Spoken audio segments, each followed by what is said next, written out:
শিলিগুড়িতে বাড়ছে সাইবার অপরাধের ঘটনা।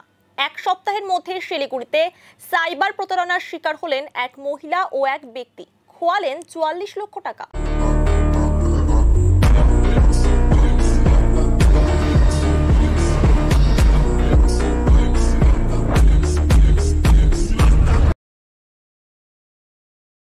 শিলিগুড়ি পুর নিগমের ১৭ নম্বর ওয়ার্ডের অন্তর্গত হাকিমপাড়ার বাসিন্দা এক মহিলার কাছে মুম্বাইয়ের আন্ধেরি পুলিশ স্টেশনের নামে একটি ফোন আসে। বলা হয় তার মোবাইলের সিম কার্ড এবং আধার কার্ড অপরাধমূলক ক্রিয়াকলাপে ব্যবহার করা হচ্ছে। এই ঘটনায় একজনকে গ্রেফতারও করা হয়েছে। তাকেও গ্রেফতার করা হবে বলে মহিলাকে ভয় দেখানো হয়। সেই গ্রেফতারি থেকে বাঁচতে টাকা চাওয়া হয় মহিলার কাছে। এরপরই মহিলা ১৩ লক্ষ টাকা প্রতারকদের পাঠিয়ে দেয়। এই বিষয়টি মহিলা তার ছেলেকে জানান। পরবর্তীতে তিনি জানতে পারেন প্রতারণার শিকার হয়েছেন। এরপরই সাইবার ক্রাইম থানায় অভিযোগ দায়ের করেন মহিলা।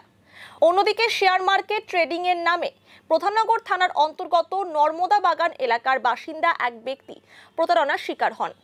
গত ২০ সেপ্টেম্বর সাইবার ক্রাইম থানায় অভিযোগ দায়ের করেন তিনি। জানা গিয়েছে, ব্যক্তির হোয়াটসঅ্যাপে এক মহিলা শেয়ার মার্কেট ট্রেডিং এর একটি লিঙ্ক পাঠিয়েছিলেন।